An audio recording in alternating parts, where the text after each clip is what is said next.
Send your iPhone location in seconds. First, open the Settings app on your device.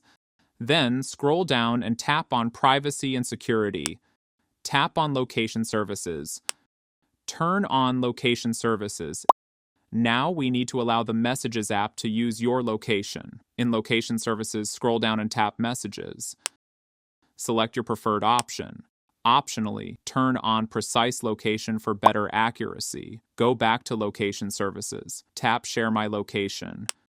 Turn on Share My Location. Now, open the Messages app. Open an existing conversation. Tap the plus icon at the bottom. Scroll down and tap on Location.